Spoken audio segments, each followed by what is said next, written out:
Okay, this thing's on. All right. So, hello. It's Monday, 6:13. Just sitting down to, dinner. And you got here. Not sure you can see it, but it's egg roll and some yakisoba in there. Very tasty.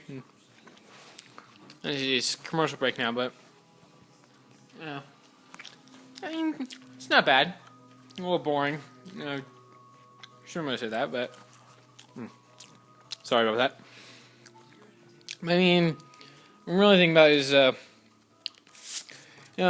just seems part of the routine. Monday you get some more egg roll and yakisoba, and then just sit down and watch TV. It's not much, but gotta count for something. Still with me here? All right.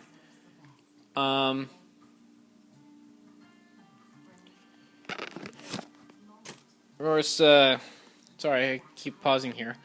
There's this bombing today. All very interesting. I was just thinking, you kind of get pulled into these sorts of things. You know how, something. Want to feel bad, but you watch it and it's interesting, entertaining almost. And you just watch that and you think, oh, how terrible. And you just go back to eating your egg rolls.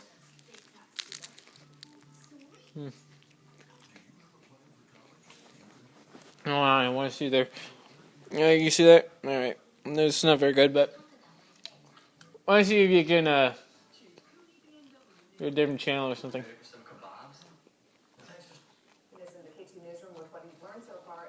Oh, here we go. Doesn't appear to be good news for Ducks fans. Well, after waiting 8 months for these documents, the university finally released 200 pages to us. And of course, we're poring over these documents right now. But initially, what seems to be clear is that the university wants the case to be treated as a small problem. The Ducks arguing they didn't get much of a recruiting advantage for what they did wrong. The NCAA thinks it's a big deal. The University of Oregon football team has been under investigation for more than 2 years now, accused of bending the rules to recruit top recruits out of the state of Texas. Now, this all goes back to a man named Willie Lyle. Yeah, not very interested in sports.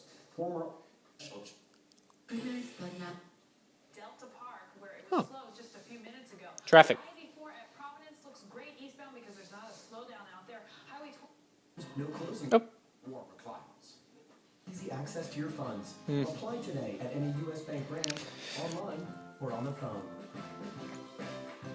All of us serving you.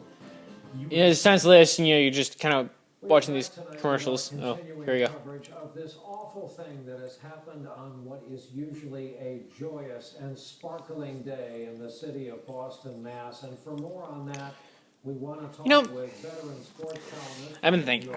I just get kind of set in these routines here. Just sitting here watching thing about bombs and all.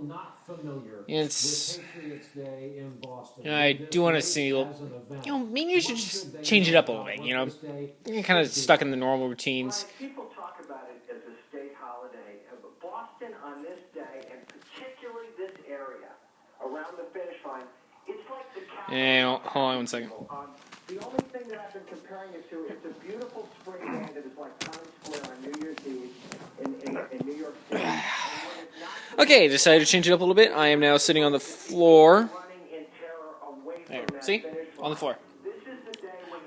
Yeah, it's these things about routines. I like routines. Yeah, what do you think? Routines? Yeah, I think they're pretty good. Alright, thanks for watching me just kind of sit around watching this thing about bombs. Terrible explosion. Well, goodbye now.